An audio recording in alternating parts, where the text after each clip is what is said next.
Lyle Shelton, boy, it's great to be back. You know, we go way, way back here to that first year at Reno 34 years ago today. And I think what most people really is interested in is, you know, you've been out of the cockpit of Rare Bear for a number of years.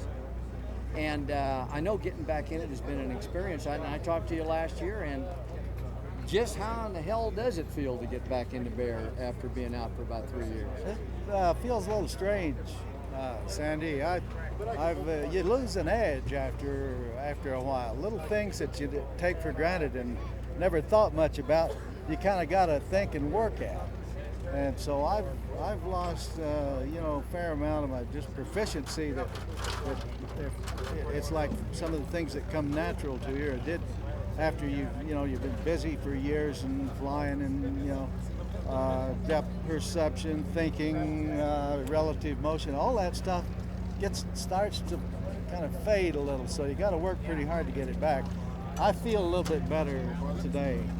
And I think tomorrow I'll feel a little bit better, and maybe Sunday I might feel like I'm about back in the saddle. What you're talking about is getting back up to speed, and I don't mean necessarily the speed of the airplane, but the speed of Lyle Shelton matched on the inside to the Rare Bear.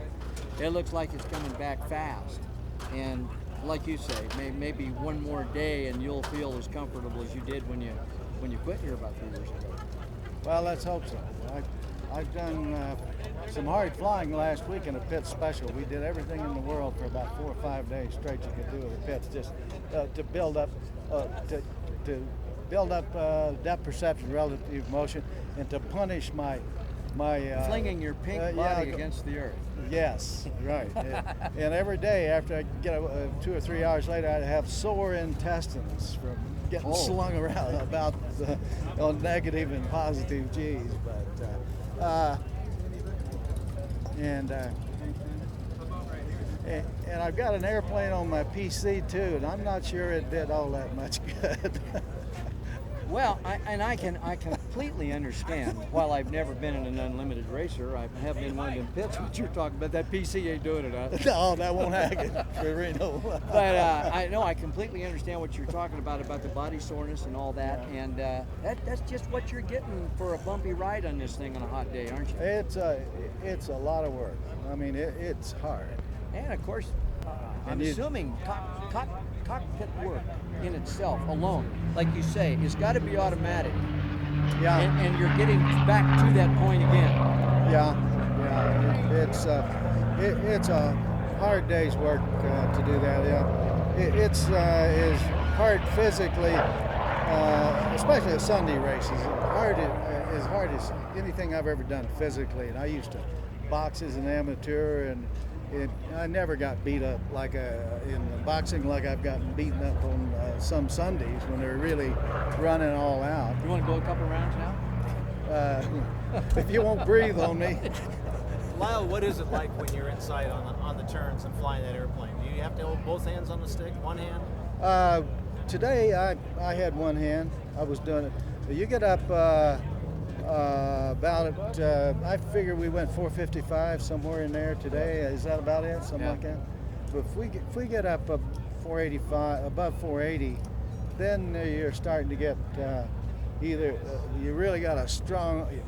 Sometimes you go 2 hands on the stick.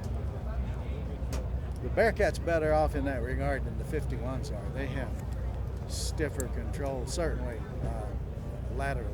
Lyle, I got another question to ask you. The engine that you've got in here right now, and I know it's a new engine, and I've heard you in the past up until you put this new one in. Do you think you're back with the power that you felt that you lost? Our torque meter is showing us more power in previous years than we're showing right now. We're a little puzzled with that, but we've gotten almost the power we used to have years ago. Oscar? But something's a little different. And we're just not quite getting the power we were in that 90 or 89 or actually 88 to 92 stretch. Right. Toward the end of that, like 91, 92, we were developing a lot of more horsepower than we can develop here this time.